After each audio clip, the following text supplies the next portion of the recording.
This conference will now be recorded. Okay, go ahead, Rick. No, go ahead and introduce us, and then I'll. Okay. Okay, this is John. I'm moderating our meeting tonight. This is the high risk advanced metastatic prostate cancer and can support group for December 13th. The meeting is going to be recorded. If it bothers anybody, just signal us on the chat and we'll talk about what to do. We want to acknowledge the support of some of our sponsors for the meeting and for ANCAN, which include Bayer and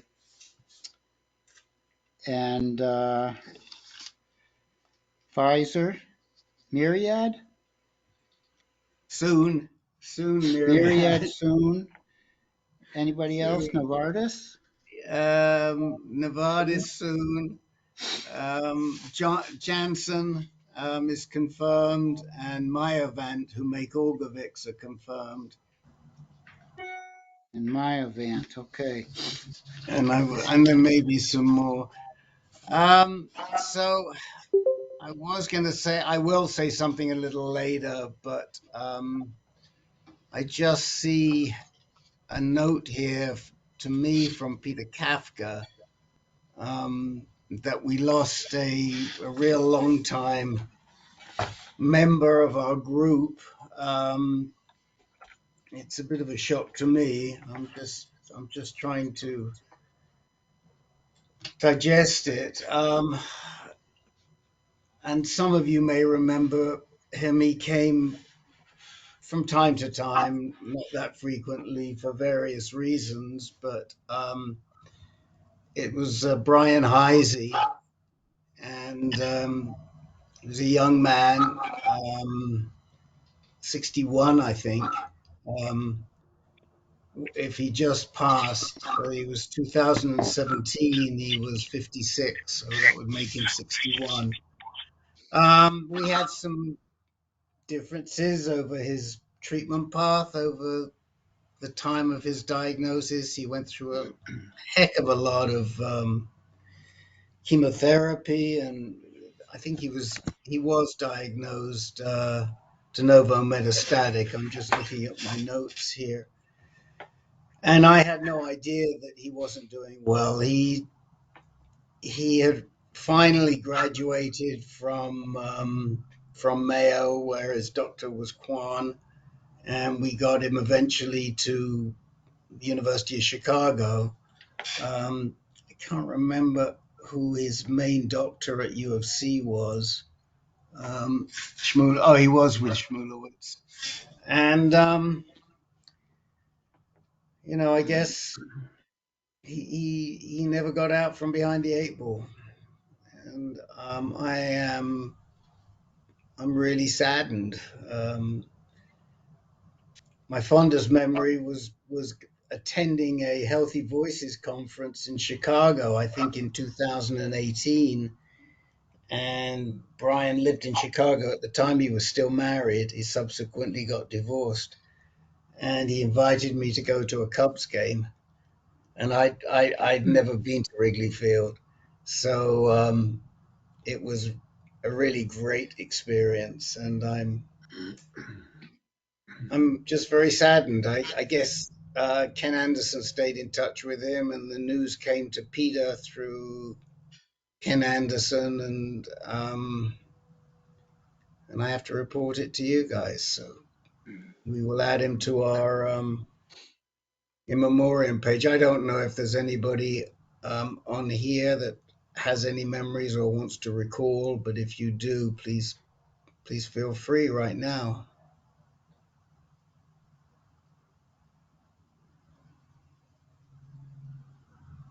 Guess not.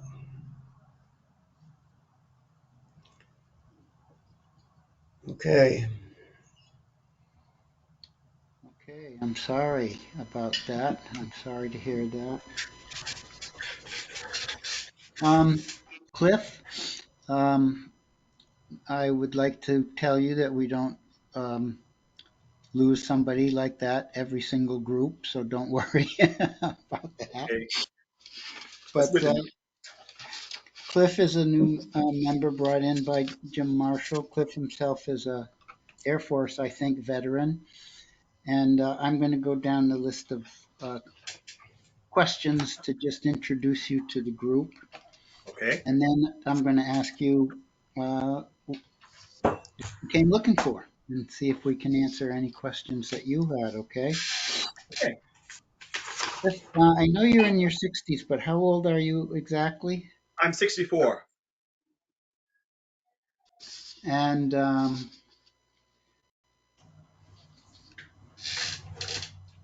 where do you live? I live in Clinton, Maryland.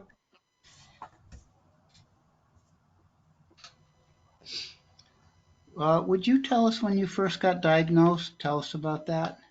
Yeah, I was diagnosed November 2021. Initially, my primary care provider noticed a, a growth in my abdomen. Now, Oh, I had had a TURP of my prostate, a resection of my prostate back in 2015, and after that, I kept up with my PSA every year. It never went above one, and all of a sudden in November well, actually July of 2021, my primary care physician noticed a growth in my abdomen, and so she sent me to a vascular surgeon because they thought it was just nothing but a bundle of nerves, um, or blood vessels, and they did a needle biopsy, and it was inconclusive. Then they thought it might have been lymphoma, and so they did the biopsy on that, and it was inconclusive. They said it wasn't any kind of cancer, so I had another biopsy, and they took out the lymph node, and it was diagnosed as metastatic prostate cancer.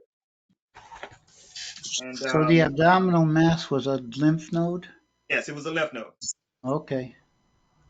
and and that was it in November, and I started androgen deprivation therapy in December. You never Uh, did have a prostate biopsy then?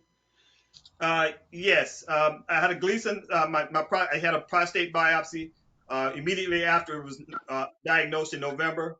About a week or two later, they did a prostate biopsy. It was a Gleason score of 4 + 5 or 9. They took 13 cores, and 12 were systemic cores plus one targeted lesion, and that was that. Oh boy. Okay. So 11/21. So this is only a year ago. Yeah. Well, who who was guiding you through all this? Did you have a urologist by this time? Dr. Chestnut um, at Walter Reed. Okay. And that's a urologist?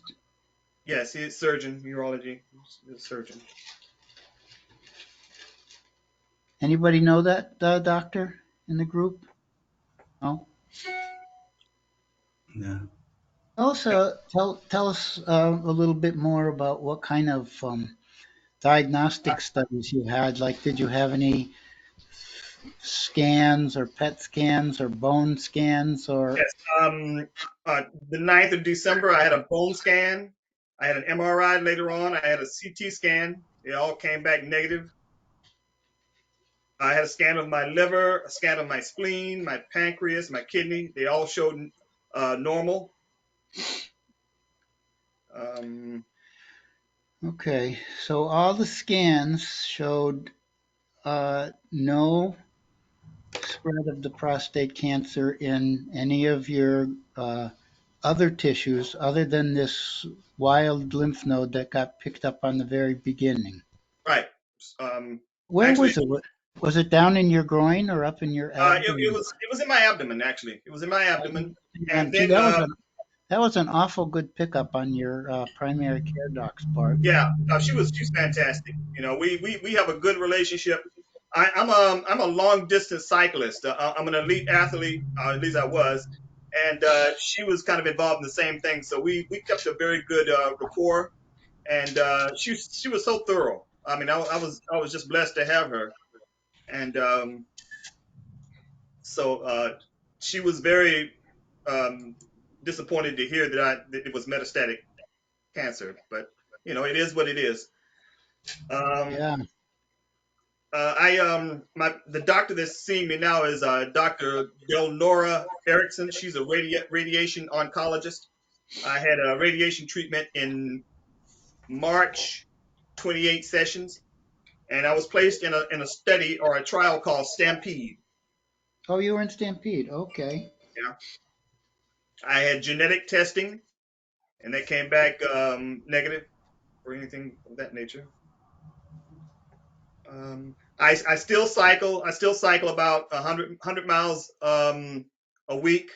I just did a 45 miler yesterday, and I cycle indoors as well. So I feel pretty good. My major problem is the hot flashes. I got this device for hot flashes. It does not work well. I also had my first session of acupuncture today, and I still have hot flashes. So that's about it.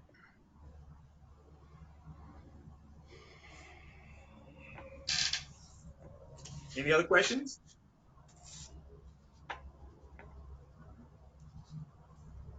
So I guess I was curious, where are you being treated? And Walter Reed at the Uh-huh. prostate cancer research section. I'm also seeing. I'll be seeing a, a, a, a doctor from at Sibley Hospital. I think she's a new doctor. I'll be seeing her in January. Is that Channing Taller? Yes, Okay.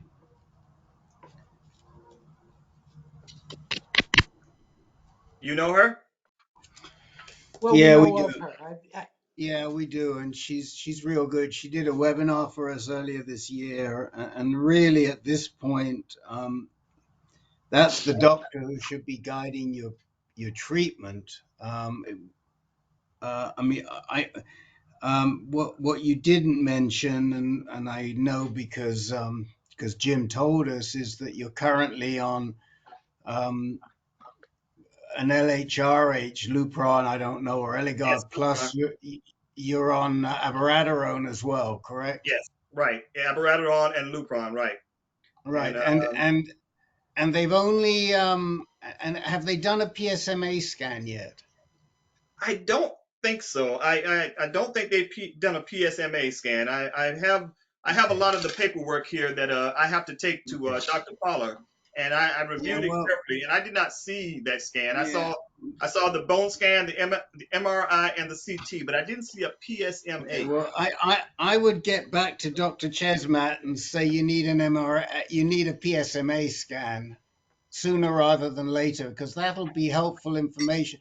Otherwise, Yeah, Dr. Palla's going to order it, and frankly, she needs it, yeah, and they yeah, should have done it. I mean, it amazes me in a situation like yours when we have PSMA technology that they're not ordering it because it's really standard of care today. The other thing that's standard of care, you said that they did some testing, the genetic testing. Was it just for inherited mutations, or did yes. they? Okay, so they should also have done genomic mutations. Okay, So they should have done what's called next generation sequencing. And again, I'm pretty sure that's called for in the NCCN guidelines. I'm almost certain it is. And again, remind Dr. Chesmat that you need some sequencing done, because all these things are what Dr. Palo may well order, uh-huh. But she needs the information, and we may as well get a head start. And if Dr. Chesmat says, well, you know, this is what Dr. Palla's got, you say, no, you know, you've been treating me with advanced disease, and this is what the guidelines call for, the NCCN guidelines, and we'd be happy to provide you with the guidelines that you can send to Dr. Chesmat. If I Yeah. sound frustrated, go ahead. Yeah. Dr. Chestnut, well, he only did the surgery and he got the biopsy and the pathologist review. I've been turned over since then to Dr. Erickson, who is a radiation oncologist. She's the only Well, one. then, Personally, I'm not seeing her but every so often. The person I see on a regular basis is a nurse practitioner. She's the one that administers the Lupron and checks me in my blood work every 3 months. okay, but yeah, I don't know who the quarterback is, but there's a problem at Walter Reed. If this is their prostate cancer research center, and they've got a man with advanced metastatic disease, Mhm. and he's not even square on who his quarterback is, we got a problem. Yeah. Well, I'm not Because so sure Walter you're Reed. not getting the right treatment, Cliff. I mean, you know, this is not a criticism at all of you. It's a criticism of Walter Reed. But you have to go to whoever you think your quarterback is, whether it's Dr. Chestnut, whether it's Dr. Erickson, and say, "Where's my PSMA scan? Yeah. Where's my genetic sequencing? My Well, genomic sequencing? Yeah. These are And that's so important that's because exactly why I asked to have a referral to Dr. Pollard because I did not have those things. right. I I didn't feel like I had enough information to make an informed decision. So I Well, asked, I understand, but you yeah, shouldn't have to do that. I mean, this is Walter Reed. They should be on top of this thing. I mean, you know, we yeah, we we get we get millions, hundreds of tens of millions of dollars a year from the Department of Defense to do all this research, and here they are at their own hospital, and they're not even following the guidelines. yeah. And if Rick, we don't tell them, if we as patients don't tell them, they continue to do this. So you're lucky. You're I not feel just like lucky, you're smart. You yeah, did your own research, you knew you weren't getting good enough care. But a mhm, lot of men don't. yeah, And we feel at ANCAN it's our job to help those men too, not just you. So we rely on somebody like you to point out to them, guys, what are you doing? At hmm, least follow standard of care. right, I Rick, mean, the problem we don't is know. Walter Reed doesn't Hold on one have. second. We don't really know at this point how many lesions you have. right, Probably not that many, because they probably would have shown up. But a PSMA scan is going to clearly show us, assuming you're PSMA positive, because not everybody is, about hmm, 15 to 20% of men are not. But assuming you're PSMA positive, it's going to tell us. And then it's also going to tell us, are you getting the right treatment? Because they shouldn't be relying on bone scans and FDG scans to determine your tumor load at this point in time when we have PSMA technology. right, Cliff, Rick, I the know issue you're. is Walter Oh, Reed doesn't have a GU medical oncologist. oh, yeah, none of those doctors that were mentioned were GU med oncs? None. Oh, okay. Okay. So Well, this that is the nurse big. practitioner uh, must have a physician over her. That's what, a general oncologist then? Your nurse practitioner is in what, oncology, Cliff? yes. This is all in the prostate research center, which is right across from oncology. So is your nurse practitioner have a physician working with Yeah, him or Dr. her? Erickson, Dr. Erickson. And Dr. Erickson is a general oncologist or what? No, She's a a radiation radiation oncologist, He's a John. oncologist. Oh, radiation Erickson. oncologist. Oh, she works with, the nurse works with Dr. Erickson. Okay. Yeah, you're kind of done with the radiation part of things for now. So I think we might like to see you followed by a subspecialist oncologist. Yeah, I think Paller is right. Uh-huh. Hey, Well, Cliff, what is your current PSA? It's none detectable. 0.0141, I think. Okay, So I think that might eliminate the PSMA PET scan at this point. No, Yeah, you're it's been right. yeah, it's You're been that right. way You're for right. months now. No, you're right. You're absolutely right, Len. I Yeah. wasn't thinking about that. Yeah, So I you're, never had a let me explain to you. So when I was diagnosed, when the pathologist came back with the review, Dr. Chestnut told him that can't be right because he doesn't have any signs. My my PSA was never above one, ever. And so he told the pathologist go back and do the pathology over again, and he did it. He came back conclusive again for prostate cancer. So he was like mystified by it all. that is very strange. Yeah. And You are here's very lucky that your internist picked that thing up because with your PSA never rising, yeah, this would it not never have wrote. been discovered for a long time, I think. Right. It was And you feeling so well. yeah. And I've been on the ADT with the castration, but my sex life is still normal. Oh, really? Yeah, no problems. Any idea what your testosterone level is? Zero. I mean, it's not just nothing. Right. It's -3 or something like that. Oh, So again, about 10 to 20% of men don't have issues. Most men do. Because the libido, because what the lack of testosterone does is it crushes the libido. It doesn't stop the muscles working, but most Yeah, men don't have the any desire. desire. Yeah, the desire. Yeah, And if you have, you have the desire, you can get Placebo. an erection and it keeps working, but it's a small Placebo. minority of men that are in that category. I do want to stand corrected, and I apologize to you That'll about the cost you a lot. PSMA, but I also want to say that it's even more Capability is very, important. very valuable. It's even more important to get the genomic test, the genomic sequencing, because you okay. have what is clearly an unusual type of prostate cancer.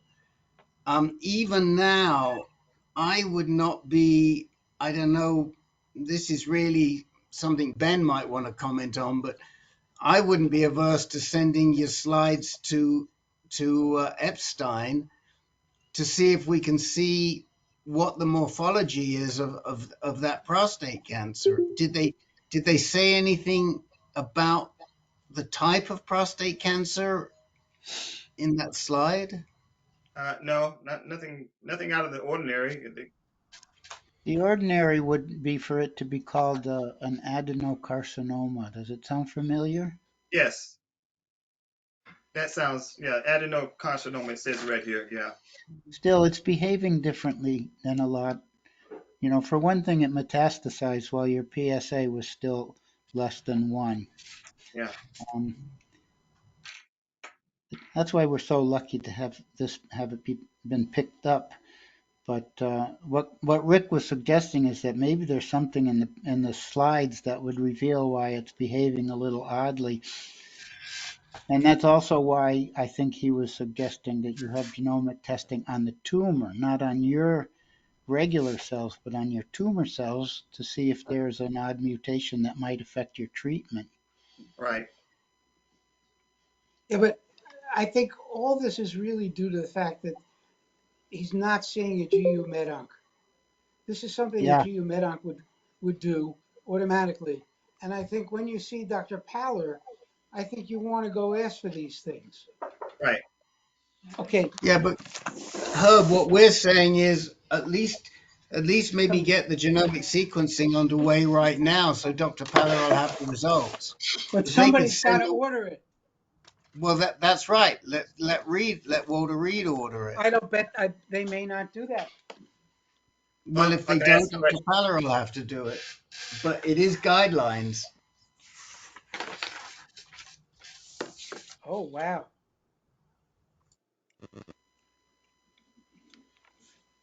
it's nice that you don't have anything that you can pass on to offspring, though. You have children? I have two sons, and My sons have two sons. One of my sons has a son and a daughter, and the other one has two sons. So yeah. Tell us what questions you have. Um, what have you seen from people with metastatic prostate cancer as the major issue that outside of just getting used to the fact that it's spread? Um, is it Well, more the metastasis to the bones or someplace else or what?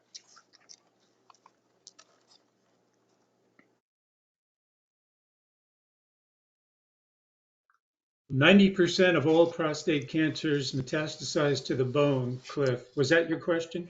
Yes, yes. Yeah, 90% will metastasize to the bone. Okay. 90% of the aggressive, Uh-huh. when Mine they is metastasize, they go to the bone. yeah, mine is 90%. quite aggressive. Yeah, I was surprised at a Gleason score of 9 or 4+5. Um, uh, I don't know what else to say about that, but is abiraterone and Lupron, is it normal? Is that normal procedure? yes, it is for somebody like you because of your high risk status. Just as an example for your question is myself. I was diagnosed, I'm a 4+5, and I have a metastasis to a lymph node.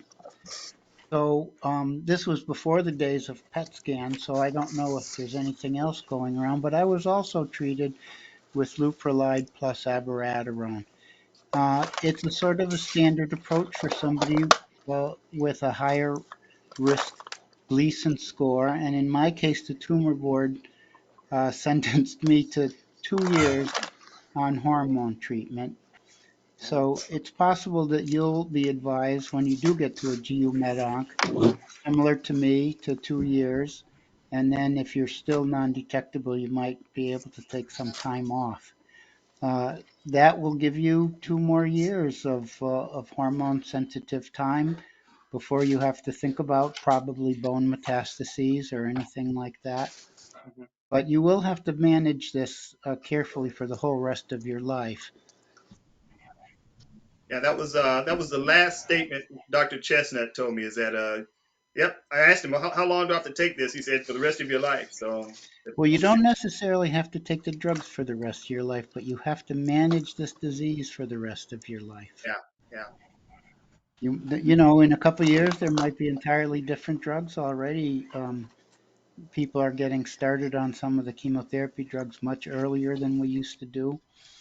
And so who knows, what's yeah. going to be in your future, but I guess right. I guess my next question is I had radiation, but is chemotherapy probably in the future for me of some type of chemo? there's a possibility that in the future you will no longer get a good response out of your leuprolide and abiraterone, and your PSA may rise despite treatment because the cancer has an ability to mutate or make other um, chemical rearrangements in order to work around the leuprolide. And if that happens to you, then you will have to combine probably chemotherapy uh, with the uh, with the leuprolide in the future. Okay, okay, Many of the men on this call have had chemotherapy for okay, that very reason. So So, the main purpose of your treatment plan now is to postpone that time of being resistant to hormone therapy for as long as you possibly can. right.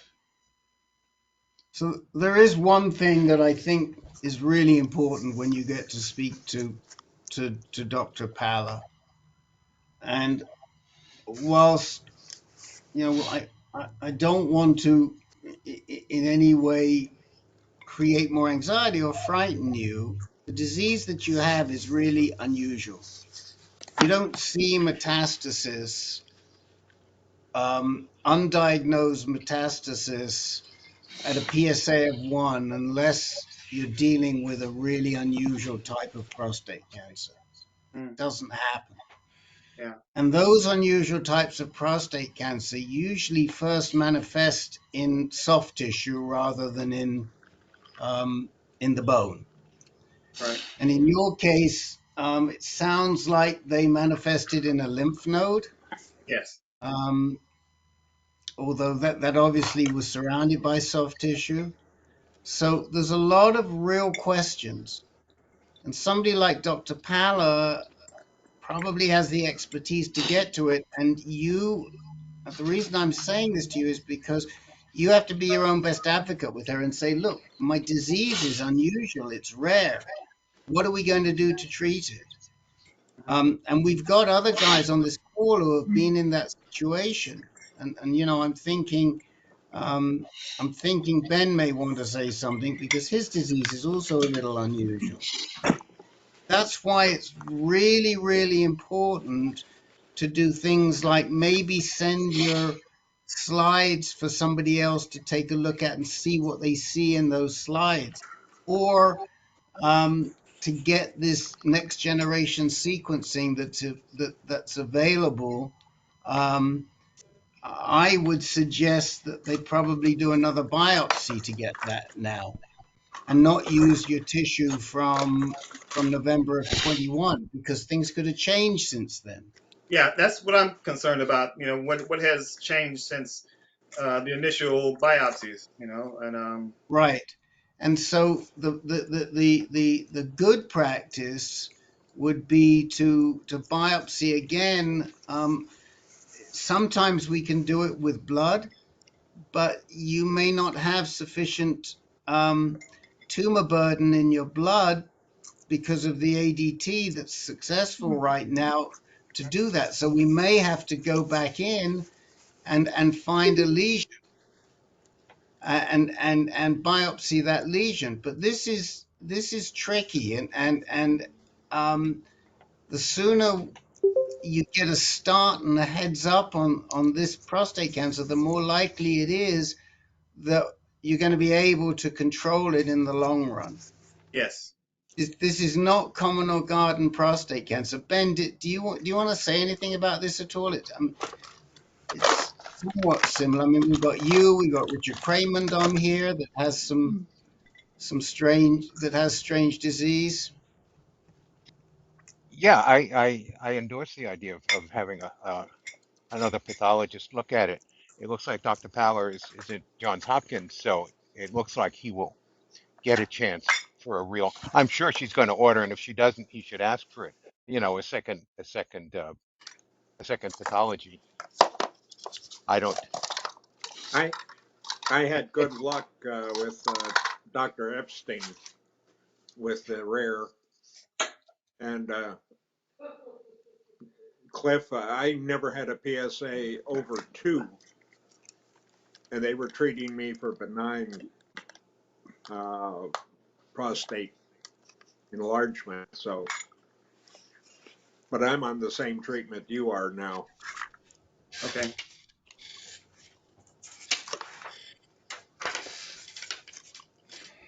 Yeah.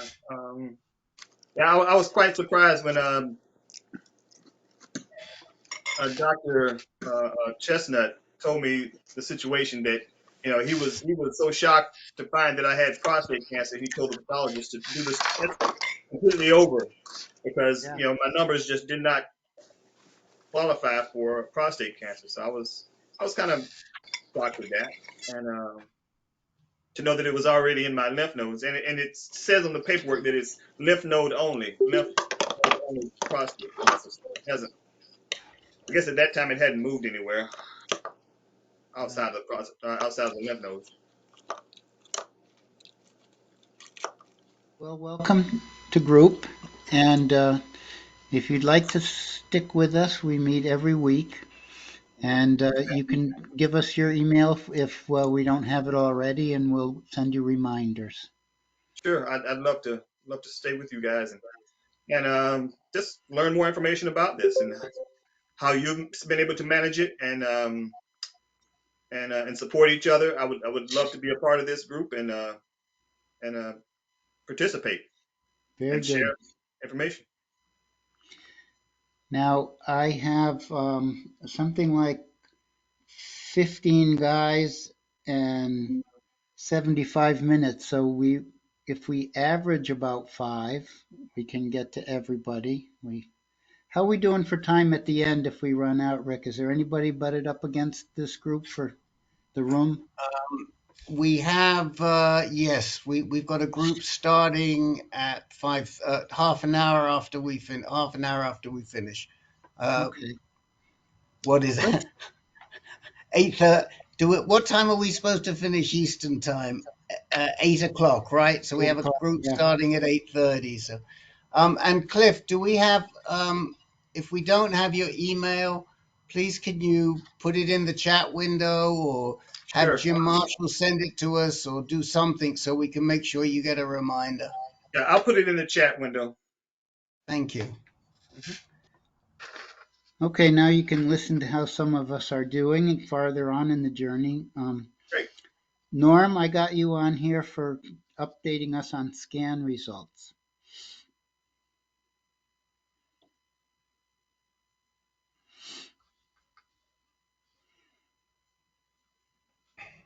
Norm? I'm looking for his picture. Yeah. Oh, I had a MRI Oh, that there was you are. negative. Yeah. Yeah. Forgot to turn on the mic. Oh, okay. Had an MRI that was negative, and I just finished my second of 35 treatments, radiation treatments this morning. So, Oh, boy, the first one they went, oh, your bladder's perfect. Well, I had the clamp on, and I'm still leaking out the clamp, and I'm like really uncomfortable. And they're going, that's right where we want it. And I go, I can't keep it there. Yeah. Any suggestions on how to? I was thinking of vice grips, maybe. my guys were surprisingly tolerant. I used to go in there having to pee so bad that I actually did go to the bathroom and pee some of it out. Other times, I didn't feel like I had even that much in my bladder, and they always seemed perfectly happy with the results. So some of them, I think, are stricter than others. I Yeah. don't know. Well, then this morning I was the same way. When I got there, I said, I'm not going to make it another 15 minutes. She Yeah. go let a little out. Well, that's easier said than done too. That was fun. But then they went, oh, you're about 70%, but we'd like to see more. I'm like, Wow. geez, oh man. Yeah. We've heard all But kinds of anyhow, strategies for arriving with just the right amount of urine in it. Do any of you guys want to tell Norm your When do you start strategies? drinking? I used to drink when I got to the place and just before I went in and filled my bladder. If you start doing it from home or on the way or something like that, that's when you have problems. yeah, I think I'm going to try that because I started. Well, I got to be there at 7, so I got to leave like at 6:30. So I started drinking at 5:30, but that's not working. I can't make it Just that bring a early. bottle of water with you and start drinking when you Yeah. get to the facility. Yeah. It's a good thing the treatment's so short, isn't it? Oh, geez. Well, it seems awful long. Yeah. It's only in it like 5 minutes or something. Uh, 10 to 12, they told me. 10 to 12. He's, Okay. yeah. Anybody else have And then you got to get up. strategies that Then you got they've to. used?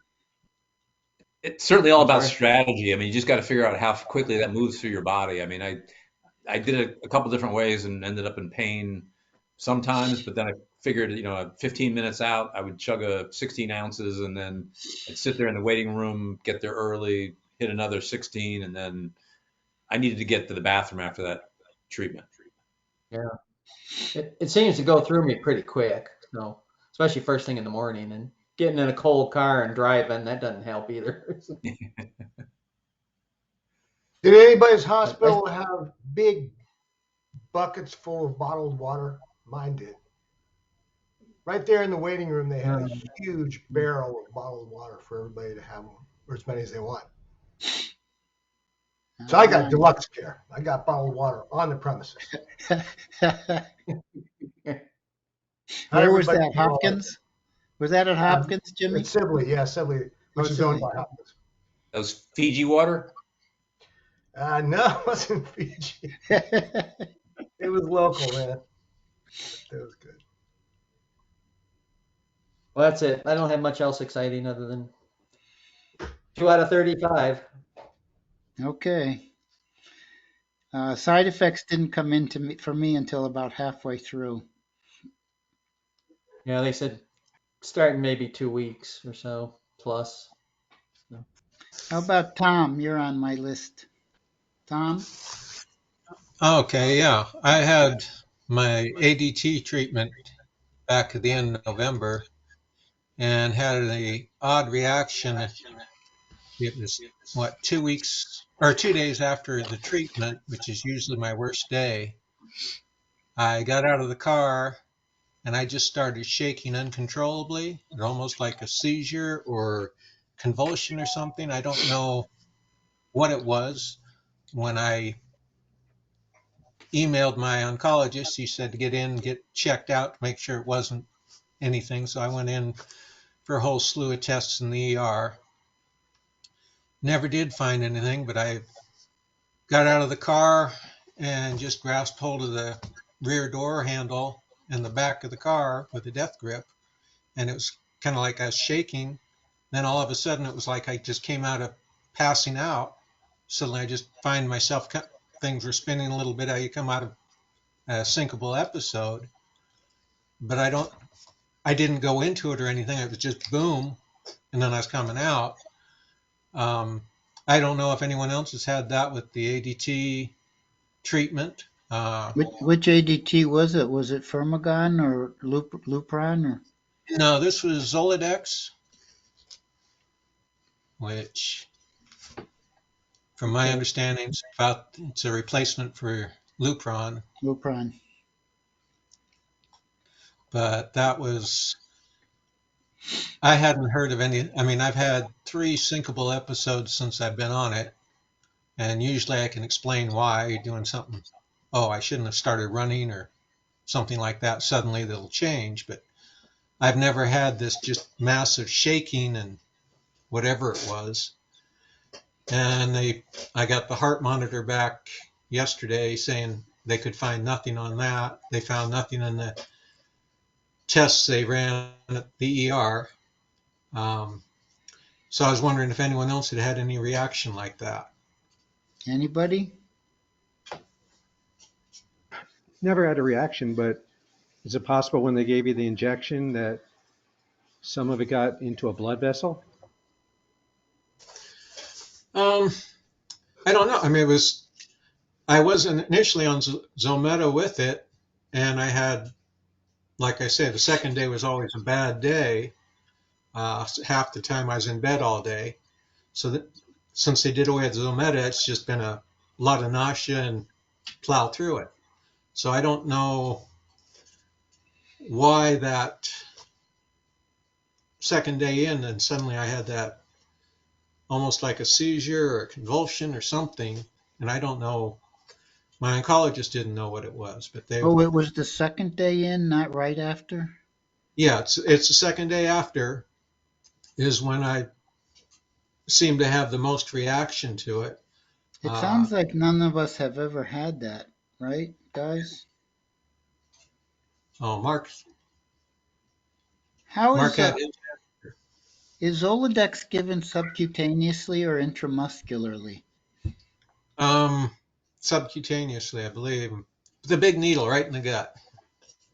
Right in the gut, so it's probably Yeah, subcutaneous. Maybe you should yeah, try one that's given intramuscularly, like Lupron. yeah, Maybe a different site of injection would not trigger off this. I don't know. I never heard of this. yeah. Well, I was going to say I had been feeling better since they stopped the Zometa and was pretty much going about my normal daily routines. I mean, with some changes, but I mean, it wasn't debilitating. Suddenly, this is almost 3 years that I've been on it now. Uh, that's just a strange thing. They want to do a couple more tests on the next one to check some other things, I guess she was saying, but they would they didn't really have any idea what it was.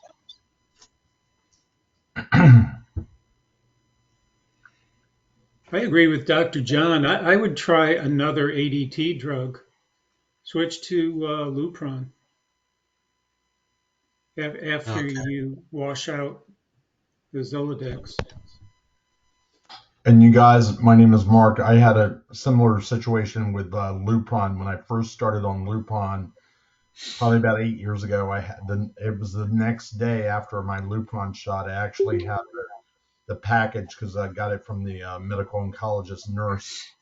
And the next day I was driving just about 25 miles an hour, and my whole body started shaking. It was almost like it was almost like a drunk driving, but I wasn't drinking. And the last thing that I had was the Lupron therapy, and I ended up going to the emergency room. I had to pull over, and they actually took me by ambulance to go to the ER.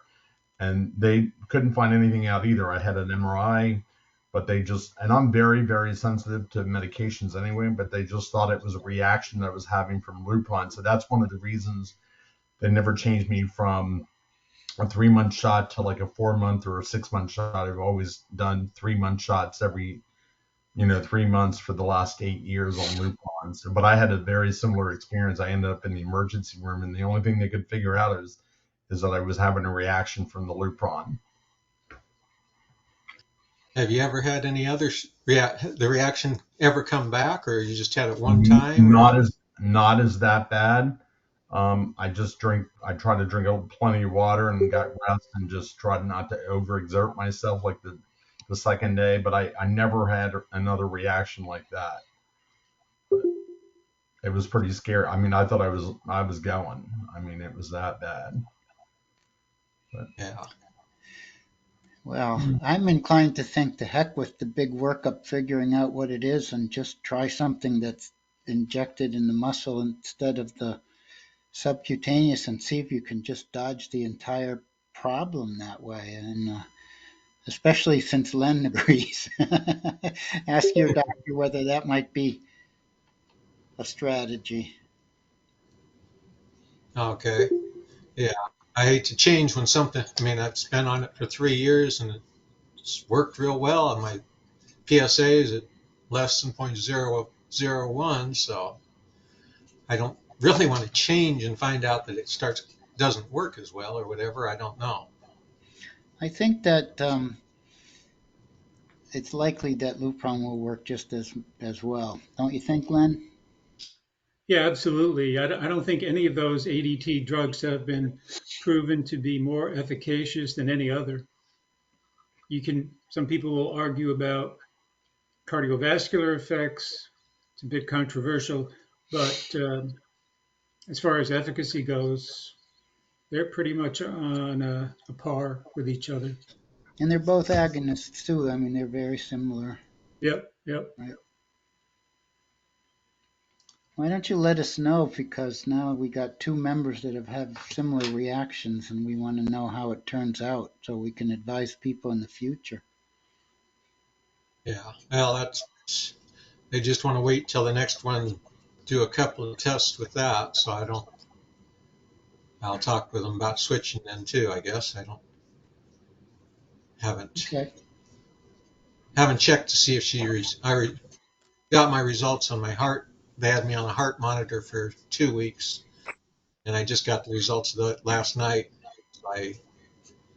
Assuming that she has access to it, had nothing to show on it, so I was waiting to see what the next step is. That she had the only next step that I've seen so far is that they want to run a couple other tests when we get the next treatment.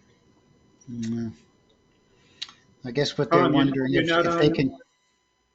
Go ahead, Len. Yeah, I just wanted to know, is Tom on any other form of hormone therapy or just Zoladex? Well, I've got the abiraterone and daily, so Abiraterone. yeah. Hmm. Hmm. I guess what they're looking for now is to see whether a cardiac arrhythmia is being triggered off by one of those drugs. Yeah, that was what they were worried about, something on that, but they found no sign of a heart attack or any other arrhythmias. I mean, there were some little blurps and things that they found, but nothing that was, the longest blurp was 3 seconds. So I don't know what. Okay. Yeah, Mark Thompson, what did they figure? What did they attribute it in your case to? They couldn't explain it. I mean, the only thing the doctors at the ER just decided that it had to be the Lupron therapy because that's the only thing that I had changed, and I had the Lupron therapy the day before, and I was supposed to go to Annapolis, Maryland. I'm grateful that I wasn't on the Bay Bridge going 60, 70 miles an hour. I was only going 25 in the town of Rehoboth, and I just had to pull off the side of the road. But I was doing the same thing, shaking, and it just felt like I had been really, really drunk. And I mean, I just thought I was going to pass out, and they thought maybe I had metastasis to somewhere else, and they did an MRI of my head, but there was nothing there. So that's one of the reasons they decided just to keep me on the 3 months. But they also wanted to make sure that I stayed on the Lupron every 3 months and not went through the 4 month or 6 month shot. I mean, Lupron last week was pretty amazing that through Mike Yancey, we uncovered this proton pump inhibitor interaction with Orgovix. I don't know what we're going to discover this week. Maybe I should ask you, were either of you on proton pump inhibitors? No. Okay. No. Lupron can extend the repolarization time for the heart muscle after the electrical signal to make it beat, and that can make for a risky arrhythmia. So that's probably why Len and I hate to see you experiment with it again, but they'll be able to tell just by monitoring your heart. When you get this report, probably tomorrow, you'll learn more about that. Can we go on, please? Jack, you had something to catch us up on? Yes, I do. Thank you. I talked about the PSA at Quest Lab. I had it repeated at the same lab rather than comparing the two, and it was 1.15. So my doubling time is now 5.1 months. I see Peter Carroll in consultation. He wants Sloan Kettering to do a reread on all reports I get done at Sloan Kettering at Sylvester. And I had, as you know, a PSMA scan done several months ago, and then I had an Aximum scan done more recently. Both were read as really non-contributory in terms of any changes, no avidity noticed on either at Sylvester. However, the reread at Sloan Kettering came out with, let me just briefly just read what they said. It's a summary. No scan evidence of Axumin avid suspicious lesion in the prostatectomy bed. No suspicious abdominal pelvic lymphadenopathy. Aximum avid right hilar and infrahilar lymph nodes associated with mild PSMA avidity on prior PET CT, June 30th, 2022. Aximum avid subcarinal lymph node without PSMA avidity on prior PET CT on 6/30/22. Findings are non-specific, possibly, that means 50-50, metastatic versus reactive. Attention on follow-up cytology correlation may be considered as clinically warranted. 3, no evidence of aximum avid osseous metastasis. So that threw me into a bit of a tizzy to a discrepancy between Sloan Kettering and Sylvester. I asked Dr. Belusic what I should do. Can we ask the readers at Miami Sylvester to do a reread and look more closely at whatever it is that is being reported at Sloan Kettering? And he said, no, I can't do that. But I'll run it by the tumor board to see if they're willing to approve that. And I said, what is that all about? I mean, this is important. Why does the tumor board have to approve it? it's a question I have for you guys because he just sent me back a text with $3 on it. And I didn't know if that was a medical legal issue, that it has to do with a pissing contest between institutions, who's going to sue who or what. If the patient gets involved, if something happens catastrophic down the end, the whole active omission versus an active commission. So, I thought about that as a physician, but I don't understand all the implications of what the finances are involved. And, if truly I do have hilar and mediastinal nodes with no evidence of prostatic fossa or pelvic node involvement, how does that happen after 20 years with an indolent, slow-growing, ostensibly indolent, slow-growing diathesis, and suddenly I show up with a stage 4 metastasis to my lungs? It just blows me away. Anything's possible, I guess, in this disease. However, I asked if we could, what about a fine needle biopsy going in there, doing maybe a thorac. They have all kinds of video thoracotomies and things they could. He said too risky at this point. It's too small. The benefit is nowhere near the risk. Let's lie low for a while and see if we can diagnose it in another way. And then I thought, how are they going to diagnose this? Just let the PSA run up, and have a risk of it spreading more, and then maybe they'll get visualization, or just should I go ahead and quash it and start some ADT right now, and to hell with the PSMA scans and the axonome scans, and assume it's cancer. But it's awfully hard. I know I have something going on, otherwise I wouldn't have this PSA doubling time. But it's a tough call again, because I don't want this thing to go on and go all over my body if it hasn't already.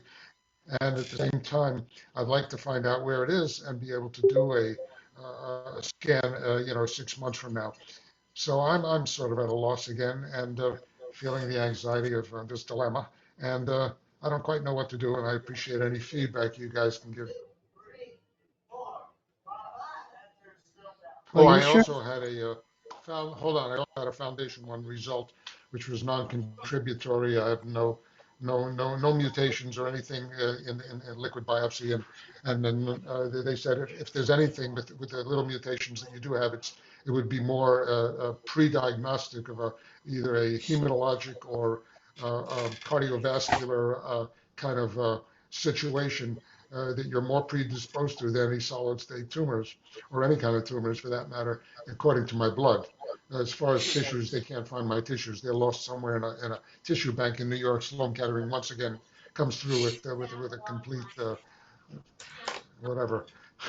I've got so help. You sure get a lot of ambiguous findings, don't you? How Tell me frustrating. about it. Everything you get Terribly is frustrating. is it's not black and white. It's always ambiguous. It's always gray zone. It makes you worry, and yet it doesn't tell us much of anything. No, I live in the You land know, of nebulosity. it Yeah, really is. It really is. I know.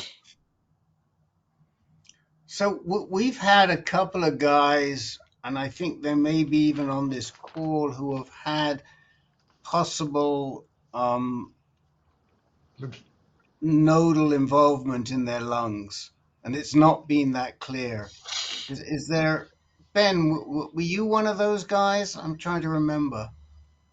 I was, and it was too small to biopsy right away. Um, Same here. but it became big enough, and it was indeed a metastasis. It was what? It was indeed prostate cancer. What did they do about it? Uh, I'm on hormone therapy. I mean, the timing in my case is not particularly relevant. The Mets were noticed before I was scheduled for salvage radiation. They were too small at that time to have any conclusive knowledge of what they were. They could be nothing. I was told they could easily be nothing, and they were too Were, small to biopsy.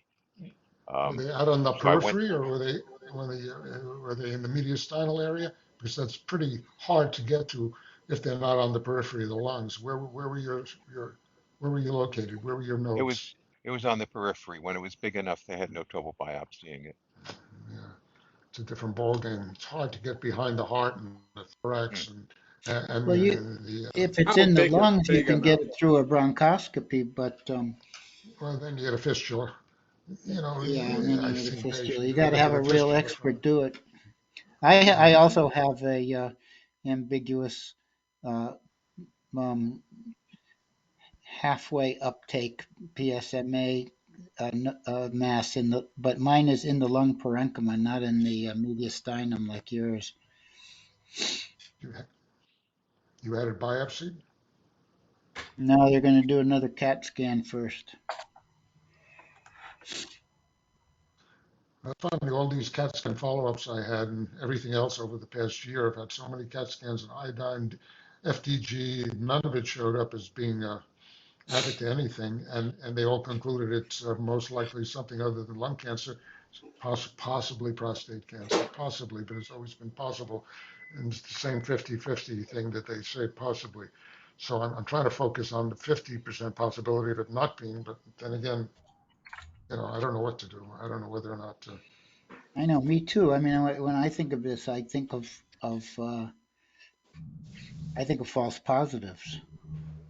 That, I mean, I think that's where it likely is, but you just don't know. And every time we invent a new scan, we have a new bunch of false positives to try to figure out, and it takes a few years to figure them all out. That's why Rick tries so hard to get experts to do second readings and find people that have great experience reading PET scans and Axeman scans. I told Peter Carroll I want to get Tom. When I speak to Peter, which hopefully will be next week, he's going to schedule me for a virtual. I'm going to ask if Tom Hope will read it, and if he says, Medicare won't pay, I'll just pay out of pocket. And I really think Tom You know, Hope I, is unbelievable. I have to say, Peter's eye is as good as Tom's. Is I that mean, right? I would trust, from the outset, these two guys have been doing these PSMA scans. They were principal investigators in the trials, and they've seen thousands of these, and both of them. And Peter, Yes. he's a bit of a control freak, so he's looked at everything, and so yeah, I mean, you could ask him to. I wouldn't ask him for Tom Hope. I'd say, Peter, could you take a really good look at it? If you're not sure, I'm sure you'll show it to Tom. But that's how I would phrase it, Dr. Oh, Jack. thank you. And Excellent. and frankly, if Peter looked at it and if he didn't see anything in there, that would be good enough for me. That would, yeah. And I've spoken to Tom in person. I've had a visual with him, and I don't know him anywhere near Peter. You're right. And I think that's a great approach. Thank you, Rick. Great approach. One thing, I've had many of those nodules in my lungs, and the one thing that gives you some evidence is the ADT has stopped the growth, and Yeah. the largest one actually reduced in size slightly. Yep. Yeah, that's the Yep. original proposal. That's We the original proposal that Dr. Danila, when I first had non-added lymph nodes, he said, let's put you on some ADT for 3 months, or 6 months, whatever, and let's see if we can shrink those down. Then we'll have a diagnosis. Do they use that diagnostically, ADT, to see whether or not nodes will shrink or bones will disappear or metastasis will disappear? Yeah. And they say, Yeah. I therefore, mean, I have seen them do that a few times when people have had soft tissue. Where we've seen soft tissue mets, which is usually occur in the lungs. We don't see a lot of early stage in the liver. I mean, I think I can think of one person, but where there is soft tissue mets, yeah, they say, let's see if they respond to the ADT, then we'll know what they are. Sounds like that's what they did with Richard. They Yeah. used it more as much as a diagnostic probe as anything Yeah, else. yeah, they they did that with me as well, and it was a failure. The nodes did not shrink, and so we went ahead with the salvage radiation, but they ended up Uh-huh. being prostate cancer anyway. Yeah. huh. So it's not a perfect and What test. about the what whole, was look? I know everybody's radically different in terms of the disease, but what was the time frame for you, Ben, between when they saw these little these skinny little things, shrimpy little things, Yeah, and then they started to grow and what have you. What was the time frame? it was 3 months. I've Okay. been told that might be a little too slim, but it Mhm, was 3 months. mhm, mhm. Anyone else on the call who has had any experience with either with lung nodes, specifically with lung nodes? I did. I had three on my lung, and the doctor had a needle biopsy. They went in through my back and biopsied it, and it came back that it was definitely um, metastasis of the prostate cancer to my lungs. And I was on ADT at the time, and then my doc decided we were going to go ahead quickly with chemo, um, and um, and we went ahead with that. And after it was completed in May of 2021, they rechecked uh, the tumors, and they found that they had stabilized, they didn't grow, and then they also noticed these were about 1 centimeter each. And they noticed that there were some other small ones, and with the chemo, they had disappeared. Um, and I continue on ADT treatment right now with both Orgovix and darolutamide. Thank you. They went in through the back. That's interesting. Is that Yes. mediastinum? They went in through the back. Were you in the mediastinum or out on the periphery? They were more towards the center of the lung, the left lung. Yeah, that's what I'm talking about. Yeah, yeah, well, that's interesting. I was thinking about that actually. I was thinking it would be an easier approach if you go through the back. You know, that way you avoid the heart, the thorax, and the aorta, and you could Hmm. possibly, yeah, that's Yeah, yeah. I know the risk of a collapse of the lung, and my when they did the biopsy, I actually uh, felt very little when they went in. They numbed the area, and it was over in a matter of 5 minutes. You did it on the local. You didn't go under general anesthesia at all. No, no general anesthesia. They just did they numbed the outside area of my back, and Really? uh, and went in with the needle. What kind of a doctor did that? What was his specialty? Uh, I'm trying to remember. Um, it was at the James Cancer Hospital of Ohio State, Hmm. and he was a specialist that my doc got, and I can't remember what his actual designation was, but very very professional, very fast, and they used. I'm trying to think what they used to guide the needle. Um, MRI probably. yeah, I think you're right, and they used that to guide the needle into the tumor. Thank you.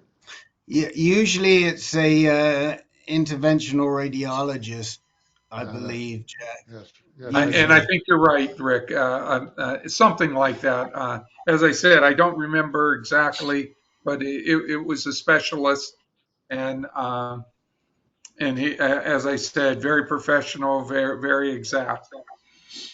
Yes, that's very good.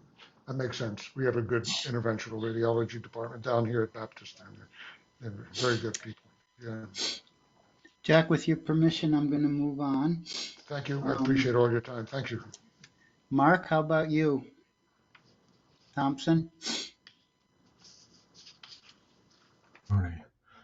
Yeah, just a quick update. I just want to let Herb know and Rick that I did go out to the University of Minnesota to visit with Dr. Antonarakis. He was my GU Medical Oncology at Hopkins. He had moved out to Minnesota, so I actually finally went to go see him, and I did. And he had two other specialists, and so they spent probably about 90 minutes with me, which I was very grateful for. So what he is recommending me to do is to come off the Lupron therapy, but closely monitor my PSA and testosterone every 3 months. And I've been listening to you guys on the recorded line through my earbuds. So I appreciate you guys recording it because I can't always get to the meeting. But anyway, Dr. Antonarakis suggested for me to stop the Lupron therapy, but he wants to closely watch the PSA. And he suggested if it goes up to 0.2, that he would want to do a PSMA scan. But I remember you guys talking about here that, they wouldn't do a PSMA scan unless it went to 0.6. But I told him that what I've learned from you guys, and he said, unfortunately, I wouldn't be able to afford to do that. He's like, he would want to do a PSMA scan even if it became a 0.2. He did say, unfortunately, with my mutation and the aggressiveness of the prostate cancer with the Gleason score being high and the mutation that I had, he said 90% chance that it might come back. But he's like, Mark, gratefully, you're like in the 5% that it hasn't come back, because he's like, normally it would have come back after 2 years of being on the Lupron. But like I said, I was been on Lupron now for 8 years, and with bone mets to my sacrum, ilium, neck of the bladder. So I'm very, very grateful that I went out there. He's told me not to fire Dr. Denmead at Hopkins just yet, because he might need him to order more testing or the PSMA scan. So he said, hold off from that. But Dr. Denmead finally, I told you guys that there was no response for him. He actually emailed me back. Finally, I saw him in August. He didn't get back to me until the end of October. And he just said to me that he did talk to Dr. Antonarakis, but Dr. Antonarakis did not remember my case. And when I said that to Dr. Antonarakis, he looked over his colleagues and he looked baffled. He's like, Mark, we could write a movie about your case. So I'm very grateful that I did go back and followed up with so he only wants to see me every year, but he said if my PSA level changes or anything else changes in my blood work, he wants me to come back there right away. And he said my treatment would, totally change. So I just had my blood work done, so I actually go in for my local oncologist this Thursday on the 15th to find out my first report. So that'll be the first time in 8 years that I won't be receiving my Lupron therapy. So it's kind of Yes. bittersweet. So thank you, Rick, and thank you, Herb, for steering me in the right direction. Well, first of all, we hope you feel a little better as you start to come off it, and you get back to the old Mark. That's what we hope. And all of your massage patients suddenly feel a lot more pressure than they have been over the last 8 years. Yeah, the thing about it is, and you guys, I listened to it. What I specialize in is John F. Barnes, my fast release work. I've been doing that now for the last 11 years out of the 25 years I've been practicing, and I'm also one of their instructors. But one of the things I did before I had my surgery, I actually did do with the PTs, because my licensing doesn't allow me to do it, but I actually went to Malvern and did a 2-week intensive, and they actually, part of that work is doing internal work on the pelvic floor and on the prostate itself, and my PSA actually had lowered when I first started doing that work, but unfortunately I still had the biopsy, but I still continue to have that work done with me, because it gives me some relief from the restrictions in the fascia tissue around my sacrum. The only thing that Dr. Antonarakis reminded me to start doing also too is to start getting acupuncture. I've been doing in my hot tub. He said just have it at like 100 degrees. I do about 100 to 101. That helps. Of course, I have to take tramadol at night sometimes. He wants me to do it like twice a day, once in the morning, once at night. But I've just been taking it at night before I go to bed. And I hear this guy, Cliff, I used to do triathlons for many, many years, and I can't even ride a bike. Um, so I'm grateful for you that you're able to still ride a bike and not to be in pain. So So I do have some good news for you, Mark, because I've been trying to find out from the manufacturers what the policy is in terms of getting repeat PSMA scans. And Telix got back to me. They make the gallium 68 PSMA 11 Illuccix scan, and they said that after a definitive treatment, biochemical recurrence, that Medicare is not limited as to the number, but it must meet medical necessity, which it would in your case, and that commercial payers typically have similar policies. So, it's been a concern of ours with the PSMA scans that you can't get follow-up scans that quickly. But if Dr. A is saying in your case, we feel it is a necessity to get a medical necessity to get it as early as 0.2, and it doesn't show, then it shouldn't be a problem if you show nothing to get another one when it goes up to 0.5 or 0.6. I mean, that's how I read what Telix is telling us. right, and I've never had that scan yet. I meant to ask you guys too. Is anybody going to the Zero Prostate Cancer Summit this year in February? Yes, this is Jim Marshall. I will be there. I'll be there live in person too. I've done it 3 times, 1 in person and 2 online. And Rick, you guys too. I mean, and Herb. I mean, when I get my statements from my insurance company, and it says that the Lupron therapy for every 3 months, it's $11,050 that they bill the Highmark of Delaware. How much does this Lupron really actually cost? And is this company making a huge amount of money off of Lupron? It's probably it's probably the provider. Okay. They're tacking on fees for giving it to you. Well, that's what I thought, and that's one of the reasons I still haven't done it at the Tunnel Cancer Center, because the urologist kept on pushing me to try to get it at his office, but I didn't want to do it at their office. I wanted to make sure that I was at the Tunnel Cancer Center in the triage where they do the chemotherapy infusion department, and that's where I go and get my Lupron therapy. To be honest, I'm not sure, given that Lupron is pretty generic, I'm not sure it really matters. They're going to give it to you the same way no matter where. Right. Oh, I know that, but I just, especially when I had that reaction, I Right. wanted to make sure I was in the right place at the right time if something ever happened again. Well, What kind of genetic mutation do you have? Antonarakis said that I had the TP53 and the ATM. So he was just explaining to me that the TP53 is kind of balanced out with having the ATM mutation. So he's like, it's not as aggressive as, with having the ATM. But with my Gleason score, when I first got diagnosed back in 2013-14, they thought my Gleason score was a 6, but when they did the buyouts and the pathology report again at Hopkins, it came out to that I had 2.9. I had 4+5, 2 of those, and they were 9.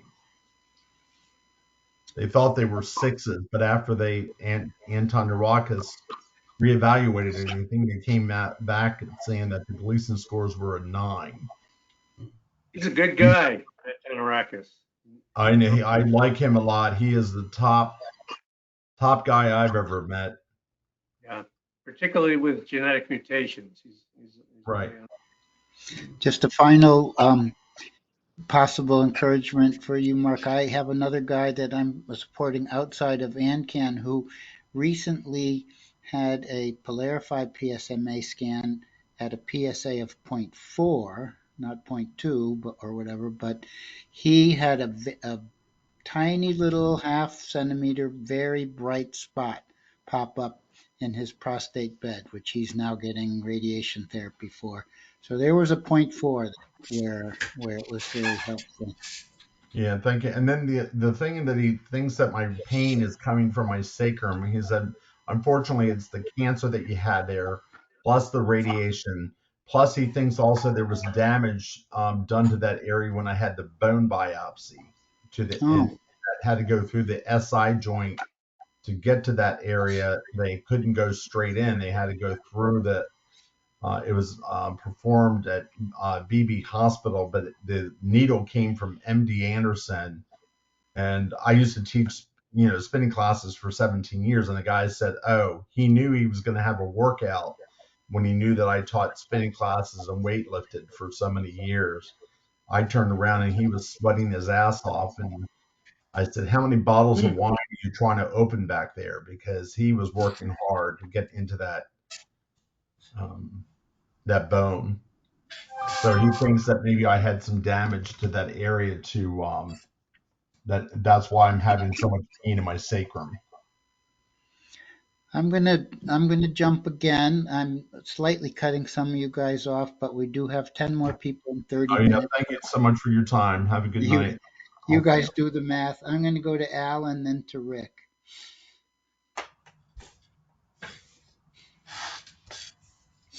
Al, are you at your? Oh yeah, there you go. Yes, I'm getting back online here.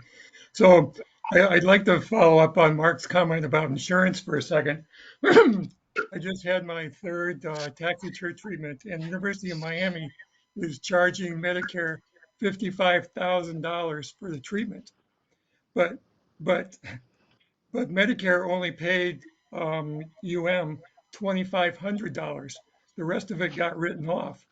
So that $11,000 for the Lupron, I don't know how much your insurance paid, but I bet it wasn't 11,000. Yeah. So, Yeah. so of that, Quite the biggest typical. cost, the biggest part of the 65,000 or the 55,000 was Neulasta. They charged $45,000 for the Neulasta patch. Just seems totally. Where do they get these numbers from? It's just ridiculous. Anyway, that's not what Medicare pays. Um, just really bogus numbers. Um, so I've had just a quick update. I've had three text here treatments now. My PSA has gone from 65 to 24 after the second treatment. So so far I'm having a really good response. And the side effects have been fairly minimal other than fatigue. So I'm pretty happy with the way it's going right now. Um, and one other thing, this month, 27 years ago, I had a radical prostatectomy. So I've been dealing with this shit forever. Oh, 27. Wow. Wow. That's the good I news and went bad news. I went almost 20 years on ADP with an undetectable PSA before it started rising again. But the last 6, 7 years, I've failed pretty much everything else, and we'll see how long this chemo lasts. But so far so good. Just keep on plugging, test to test, treatment to treatment. Yep. So anyway, Any, that's all I had to say tonight. Okay, any Rick. questions? Any questions, Al, for people that have been through the chemo before you? Um, well, I've asked questions before, and I think I've gotten most of the answers that I wanted. And Okay. frankly, I'm not experiencing most of the side effects other people were talking about.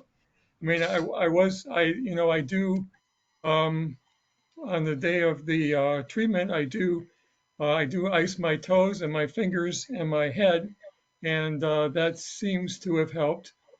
Um, I have a couple of down days afterwards, but I'm a week after the last infusion now, and most of the side effects have worn off except for a little fatigue. So again, from what I hear, it can be a whole lot worse. Rick, how about you? What did you want to bring up? I want to bring up two things quickly. First of all, whilst we've still got a full house, Dr. E is confirmed for next week. So if Good. you are not a Dr. E patient, you're in for a treat. If you are a Dr. E patient, you're going to see your doc. She asked me what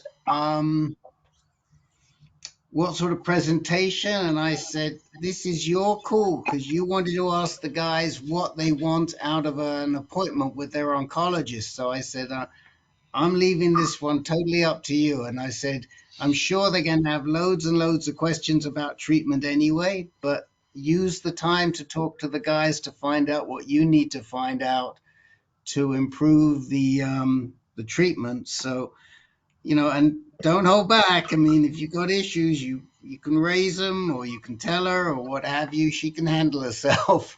And I mean, I know a lot of you have heard us talk about Dr. F. Stathiou, and so you can make your own judgment. So this is it. So come on in. We're starting an hour early next week. We're starting the meeting at 7 p.m. Eastern and not 8. And the first hour will be dedicated to Dr. E, and then we'll go into our regular support group meeting after that. So just a heads up. The other thing I wanted Rick, to do, yes. we should probably prompt her to keep her answers fairly short in case there's a lot of us to want to talk to her. Well, yeah, we'll figure that one out at the time. We'll make sure she's watching the chat window. Maybe that wouldn't be very polite. I don't know. We'll figure it out. She'll know how much she knows how much time. So I'm sure I may talk to her. If not, I'll write to her. But anyway, the second thing I just wanted to remind you is and I'm doing this in every meeting, is that we're in the middle of our annual fundraising. We don't ask for money throughout the whole year, but if I was to ask for a show of hands, out of the 45 guys that I'm seeing here today or more, whether we've made a difference to your treatment in the last year, I suspect that most everybody would put their hand up. And we just want you to remember that. And now is the time. Now is the time to do that. I'm going to let David Muslin, who this year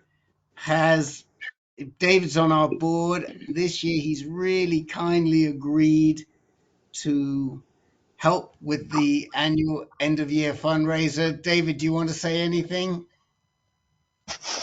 I do. It just, listen, everybody knows what this organization has done for us. We need to keep this organization strong for tomorrow to help newcomers. And it's not all about today, it's about tomorrow as well, and building ANCAN. So whatever you guys can do, we really appreciate it. And we're going to make sure the ANCAN lives on for a lot of years to continue helping others. So that's my spiel right off the top of my head, guys. Thank you. And we'll go back. I will go back to Dr. John. Excuse me, Rick. Yes. I think you ought to tell us how to do this. Well, first of all, everybody should have received the annual fundraising letter, the end of year annual fundraising letter. If you did not, there's a link in the reminder from last week. And if you open that and read it, there are plenty of links in there. And of course, you can always go to the website and go to the donate page. And you've got a bunch of options how to make a donation. But if you haven't seen the annual fundraising letter, please open it and please take a look. And I just have to say to Cliff, we don't usually do this. Okay. Okay. You just happen to hit us at the end of the year. We're not like Zero and some of the other organizations that everything that comes out of them every other is a fundraiser. We really, the guys will tell you, we don't do this very often, but we do it in the month of December. So excuse us, please. I understand. Okay, we have to average less than 3 minutes if we're going to get to everybody. Carl Yeah, is well, next. Carl is next, and then Bob G. Okay, well, I'm going to put 20 minutes worth into 3 minutes. It's not an easy task. So the latest is that I recently saw a radiation oncologist that was recommended to me by my medical oncologist, an outside firm called Estera. And my oncologist has said that they have access to Pluvicto. So I had a meeting with the radiologist last Monday and have gotten the paperwork put in. I've already been told by my insurance company, Aetna Medicare, that it would be the 6 treatments would be fully covered. There's still a shortage, obviously, and they're not sure that I guess now get onto a waiting list. And if I'm lucky, so maybe sometime in January, I'll get my first treatment for that. I had 12 rounds of chemotherapy. The last one was on November 1st. My next round was supposed to be on November 22nd. My oncologist said, "Well, your blood numbers don't look good. Your platelet counts are too low for you to have any chemo at this point." And it was touch and go the last time, where my platelet counts were 91, and they said typically they don't give it to chemo to anyone who has less than 100. So they gave it to me 91. My platelets went further down to 84. My red blood cell counts were low as well. I was put on Procrit to help with the red blood cells. And so I've been on a bit of a holiday for the chemo, and the last blood work showed that my platelet counts have risen to a normal level to 158. And so still will not have any chemo for now, waiting to find out about the Pluvicto treatment. I am continuing on Eligard and Exgeva every 3 months. And so I thought that with the stopping of the chemo, I would feel better, that I would be less fatigued, but it's not happening. That's my quick update. I would say it's a good idea to stay away from chemo. If you want Pluvicto in January, you want to keep those platelets high. You could get disqualified for Pluvicto as well. Right. So, yeah. Yeah. I mean, we've seen guys. In fact, I think Herb even had it one time. We've seen guys where their blood counts haven't been strong enough.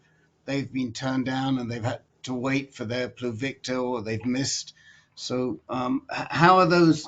It sounds like your platelets are good. How about that red blood count? It's 2.86, not great, but not bad. They're more concerned about the platelet counts, which were well within the normal range. My PSA, by the way, with all of this, continues to rise. My latest PSA is 38. And how After long the since your stopping, last after chemo, stopping, Carl? How long since that last chemo, Carl? November 1st was the last chemo. Oh, it's already well over a month, 6 weeks almost. Right. Okay.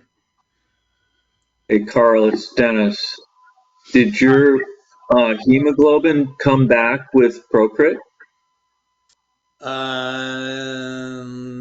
I believe so, and I would have to look it up. Hemoglobin is the last number was 9.9, still in the low range, but it went up from 9.1 to 9.9. That's good. Yeah, you'd take that right now, wouldn't you, Dennis? I would like to be closer to 10 for sure. Right. Right. You know, the the issue with accessibility to Pluvicto, we haven't heard very much about shortages recently, so I think they're pretty much back to normal. There are a number of independent radionuclide practitioners who are delivering it. So, for example, Mike Yancey got his from Highland Oncology, and other people have gotten stuff at Highland Oncology in Arkansas, and other people have gotten stuff in I forget the name of the provider down in Houston. So all over the country, it's not unusual to be going to a private provider as opposed to a provider at a center of excellence. But I think it's just wherever you can get it, and what and that in your case, evidently the New Jersey Cancer Center. This is who they're working with. Where is the provider? Is the provider based in New Jersey? Yes, and there's actually in my town is where they have one of a dozen locations. So I would have the treatment like less than 5 miles from my house. Right, right.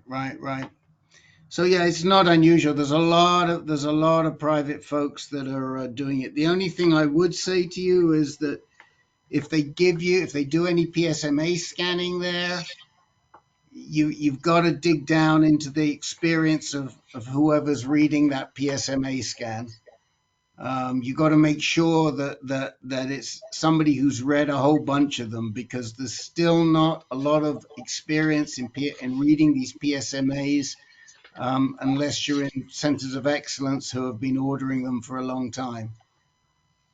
Yeah, I also my last and only, I guess, PSMA scan was done probably about a year and a half ago, and I asked him if we needed to have an update. He said no. It's showing that you have sufficient, PSMA uh, avidness or whatever. Avidity.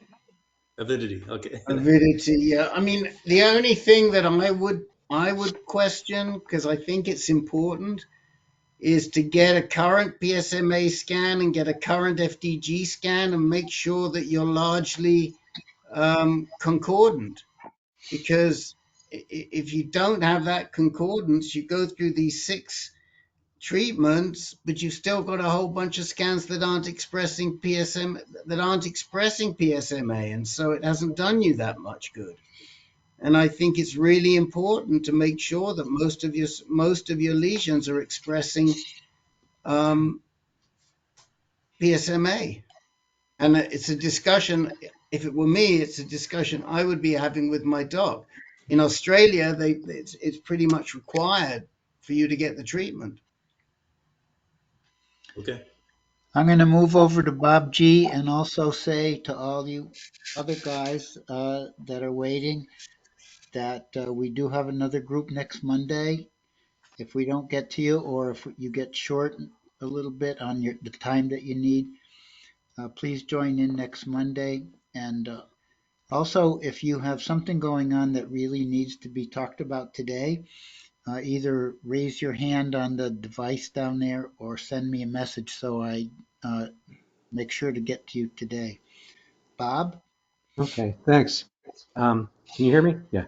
Yep. So I have a different issue. I'm 7 weeks after my last chemo, and I have a white blood cell deficiency. I'm just wondering, a lot of people have been on chemo. Has anyone taken a long time for the white count to come back? Just to give you an idea, 1 week post chemo, I was 3.1, even though I had Neulasta. Now it's been bouncing between 2.9 and as of Monday it was 2. My neutrophils are also low, lymphocytes are low.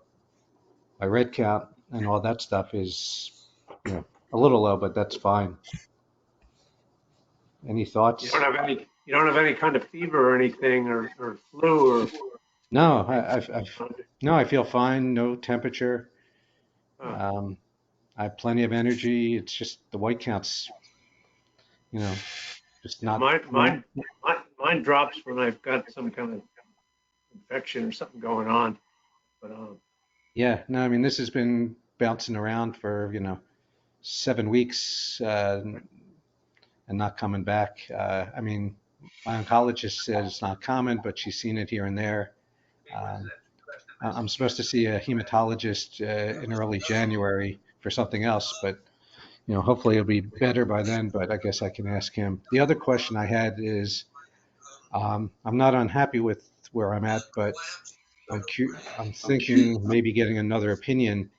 I'm in Philadelphia. I go to Penn, but I know there's been people have talked about an oncologist at Fox Chase, but I don't remember the name that people seem to like. Gainesman. Gainesman. I'm sorry? Gainesman. Gainesman. I'll put his name. It's Daniel Gainesman, Geynisman. I'll put his name and link in the chat window for you. Okay. And nobody has any input or experience. Anybody else when they came off chemo? Did the white blood cell count take a long time to recover? From all the guys that we've had chemo with, is this sound familiar to anybody else? Neulasta seemed to work for me. I wonder, can you take another dose of Neulasta? They said that ship has sailed. Oh, Yeah, it's it gotta worked. be It gotta be worked fine for coincidental. the first 5, but the 6th one, it never brought it back up to. It brought it back to 3.1, and then it's been, like I said, since then it's been between 2.9 or actually 2.9 and 1.7. So the Neulasta has to be at the same time as the chemo treatment? It's like 24 hours later. I see. Yeah. Okay. Anyone else? Anyone else with white blood cell input? Mine's doesn't go that high, but it did come back. It went low with the Neulasta, with the chemo, but it come back and it hovers around 4 to 5. Yeah, I mean, mine was coming back a week later at 5, and like I said, this is the first time, and I guess it's the cumulative effect. So, okay. All right. Thanks a lot.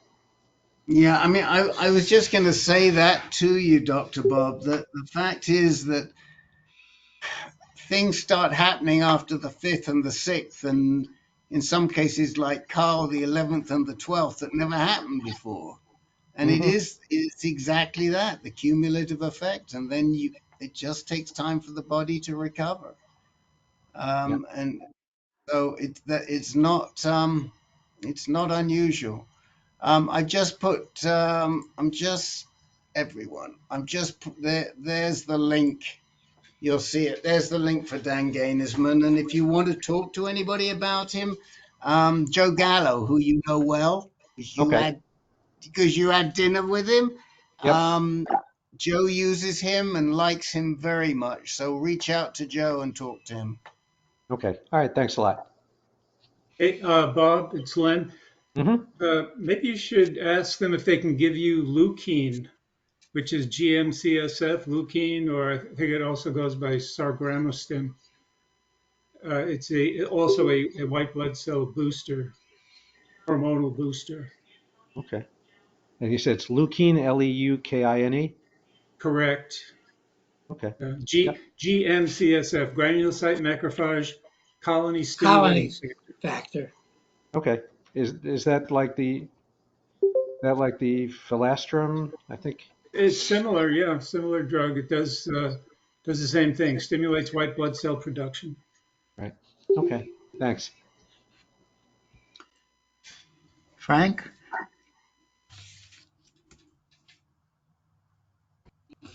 I'll help your average. My wife and I are ambassadors for Orgovix. My wife on the caregiver side, me on the patient side, and we've been invited to the Myovant annual meeting in Orlando, Florida, at the end of January to give our stories to them, and just spoke with them yesterday on a Zoom call, and it looks like it's going to be a very, very positive experience to be able to speak in front of them. And the last item is they've been talking about cost. When I had my last treatment of docetaxel, I was getting it through the community care with the VA, and the hospital messed up and billed Aetna in my Medicare, and I got a follow-up letter from Aetna, and they were charging them just over $26,000 for each treatment. Oh boy! So that's it, and still everything positive on my side. Frank, a little agenda for you when you go down there, and I've already spoken to Maria about this, but we really want to keep pushing them on this proton pump inhibitor interaction with Orgovyx. It's really important, and we don't want it to get lost. We'll keep staying on them, but you have to say, you've heard about these guys that are taking the PPI. What are those PPI drugs called? What are some of the names of them? Help me out, somebody. Pantoprazole, Yeah, pantoprazole, pantoprazole. Omeprazole. Prilosec. What are the trade names? What are the trade names for Frank? Prilosec is one. Yeah, but If I may ask Pantoprazole is a prescription. Rick, could you put in the chat window the name of the person that you want me to talk to, and if the others could add which meds that they want me to discuss, I will. well, they'll put the meds in, but I think it's up to you to see who the right person is. I mean, Our Lady is Maria. I'll put her name in, but she's our advocacy lady. But if you're running across people there, and you're interfacing with people, just put the word in anytime you can that they need to be telling the prescribing oncologists that they have to give men a heads up if they're also taking one of these PPI drugs, because we are seeing there's a whole bunch of them in the chat window for you there. Prilosec and Nexium and I don't know what. But a lot of the guys take these drugs for their indigestion, and they do seem to interact with Orgovyx. And Mike Yancey has come up with a good explanation as to why they interact. It slows down. And I'll put Maria. I'm just losing Maria's last. Maria Culkins. I think that isn't that who you work with or not? I don't. I haven't heard of her name, but as I said, if I will go ahead and broach the subject and make sure that they understand that there were multiple members of our support group that have had that problem. Yeah, that'd be great. Thank you. And introduce yourself to Maria. If you see her there, introduce yourself. She's a really nice lady. Will do. Yeah. What about getting with the pharmacies that supply the Orgovyx? Because there's only a couple, 3 or 4 around the whole country. I would imagine they're going to be there too. Because I just ordered mine today, and they they want to know what you're taking, and they're looking at side effects and all that fun stuff. So maybe get I mean, it's a good point, Norm, but this is what Myovant has to do. I mean, we have to say to Myovant, we have to tell Myovant, make sure that you've got your specialty pharmacies are aware of this too, because right now it's not listed. They haven't picked up on it. But now it's been reported by us to the FDA, and But yeah, I mean, Frank, the prescribing pharmacies, the specialty pharmacies should be aware of it too, just as should the oncologists. Hmm. I didn't think with specialty pharmacies, it's a good catch, Norm. I'm going to move over to Russ Hoover now. Herb, you're next after that. Okay. Good evening, all. As of last Friday, I had a call from Dr. E. She wants me to discontinue all cancer drugs. Oh, why? That's all I have. It's enough. Very good. Are you having side effects that may justify that? Or what's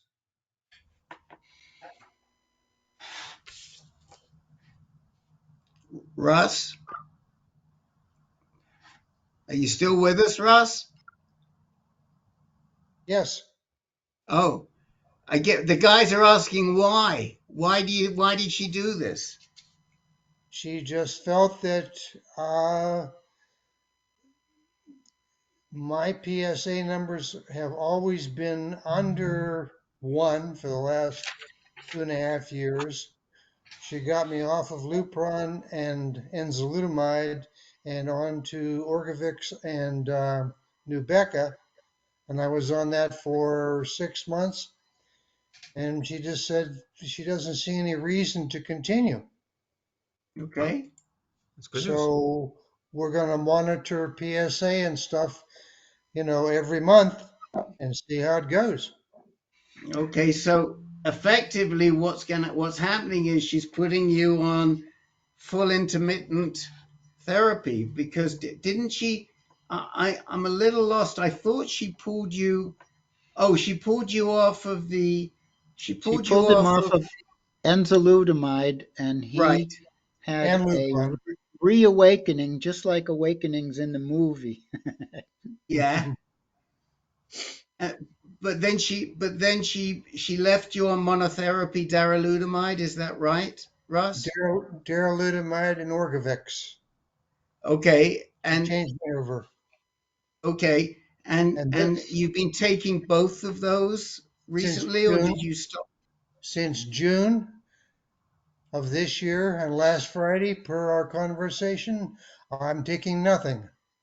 Right. No, I got that, but what were you taking immediately before? Orgovix and darolutamide, or just darolutamide? Uh, just the darolutamide for about a month. She took me off the Orgovix about 6 weeks ago, and I was That's what I was struggling with. That's what okay. I was trying to remember. Okay. And because I was anticipating going back to see her in January, I have an appointment set up, and I figured I was going to say, how about I take a holiday, but she beat me to it. Okay, so 6 weeks ago, she took you off of the Orgovix, Correct. and now she's taking you off the darolutamide. So now you're on a Correct. holiday, right? I'm hoping that some of these side effects are going to disappear. Okay, and Regina's hoping that you'll start chasing you around the house, right? I'm not going there. you But know that she's already a member. started happening.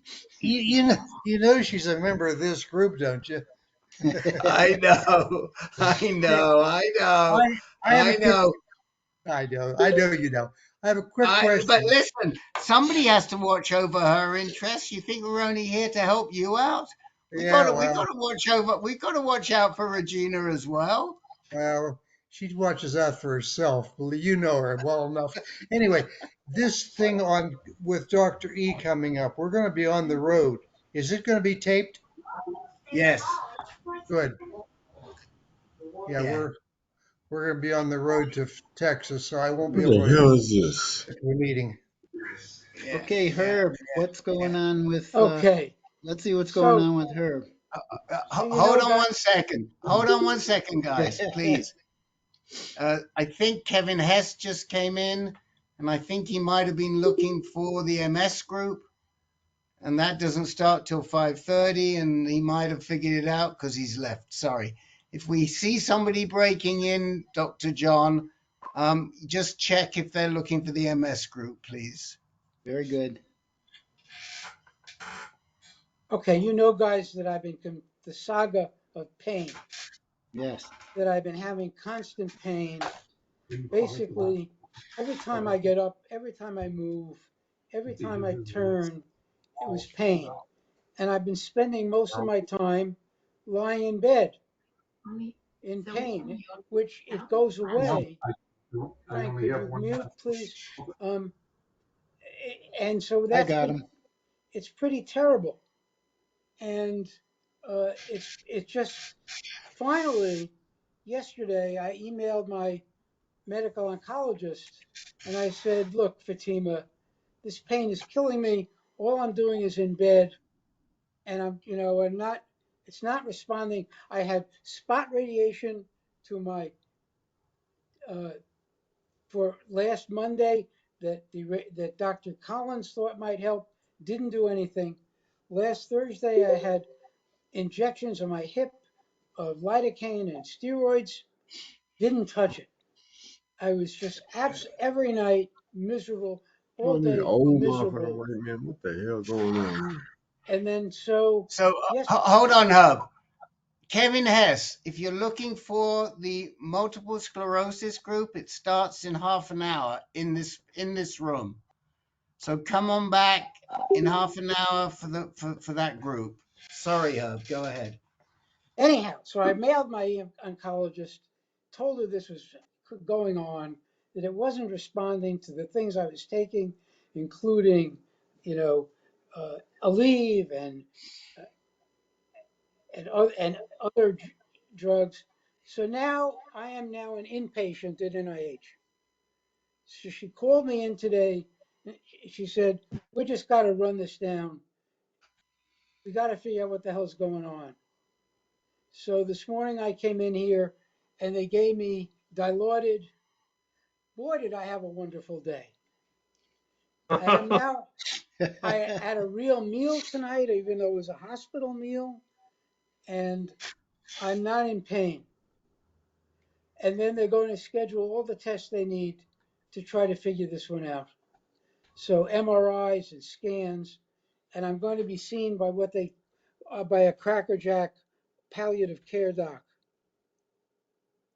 So it's like I have a mini vacation because turns out I don't have anything on my schedule till Thursday. But luckily I can walk to my office in 3 minutes. Well, listen, save some of that stuff for Right. us, okay? So at any rate, there I am.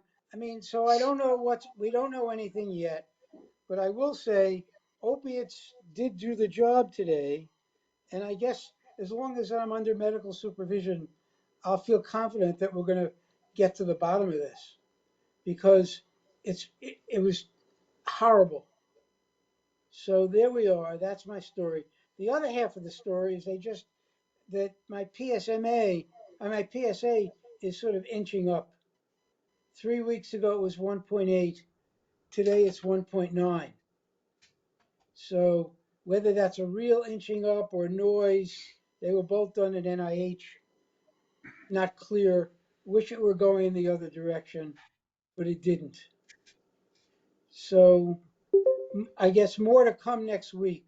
We'll know more next week. But let me tell you guys, the pain was so much that I'm really happy I'm here, even if it means just I'm sitting in a hospital room.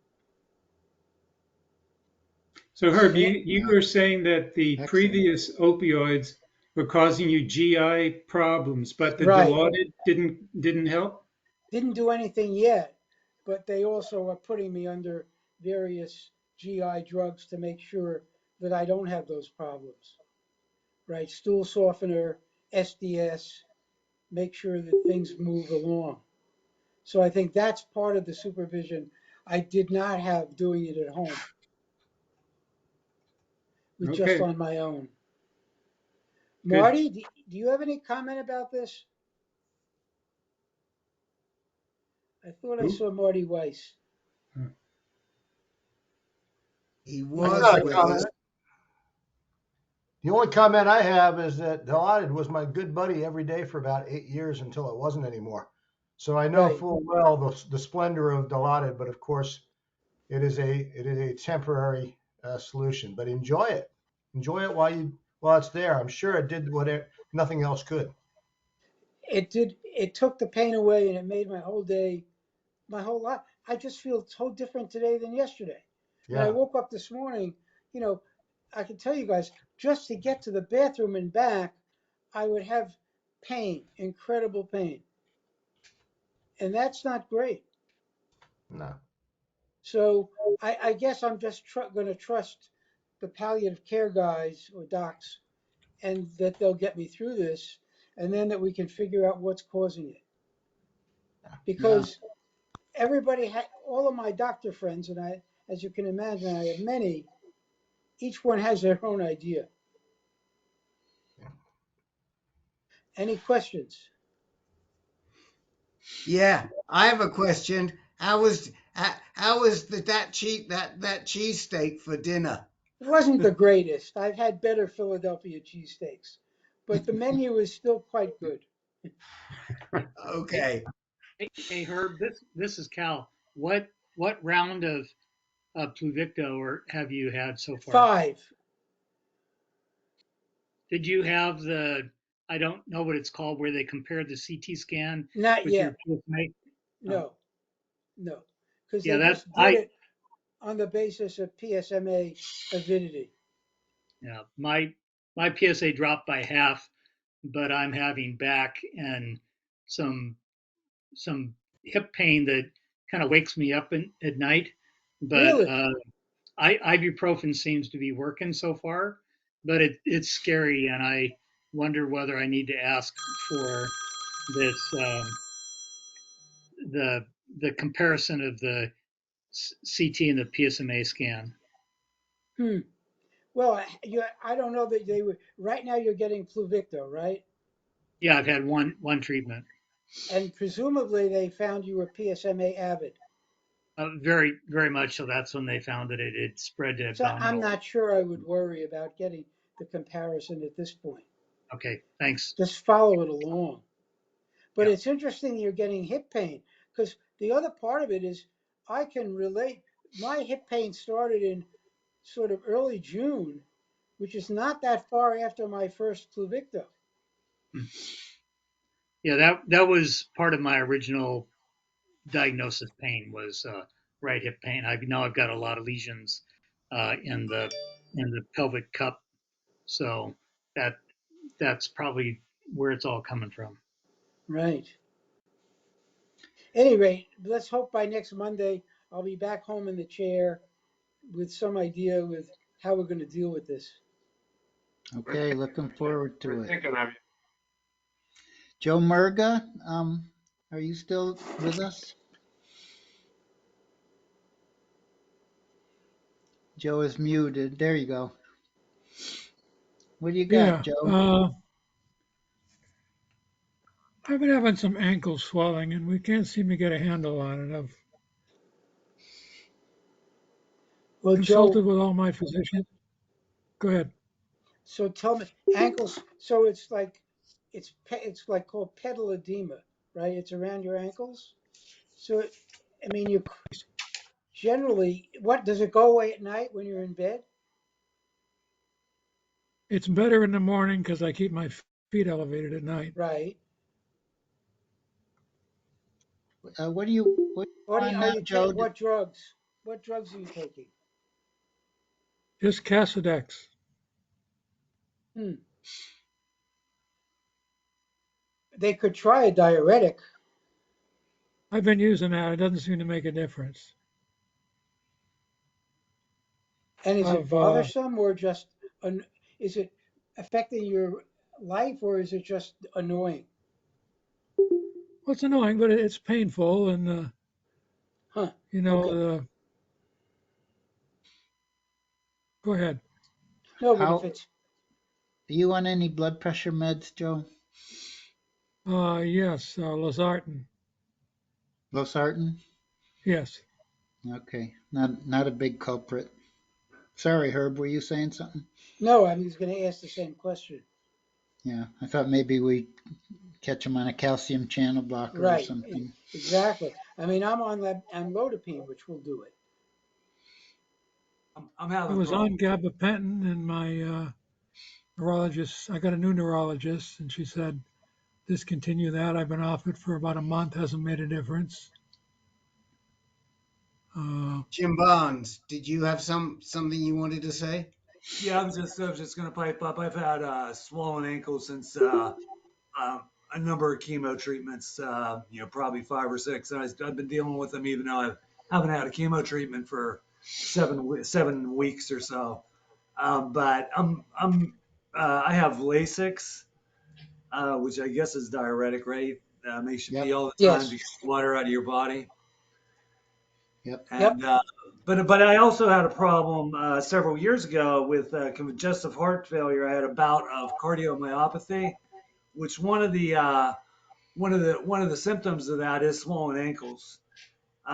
Completely aside from anything prostate related, it's all congestive heart failure. So swollen ankles can be an indication of a heart issue, just as a FYI. You have to find out the cause, Joe. You better ask your primary care doc. Is there Right. any type of specialist I should see? Start with primary care would be my idea, and then they can refer you. Cardiologist. Yeah, and I've then had they can refer you either to cardiology or to whatever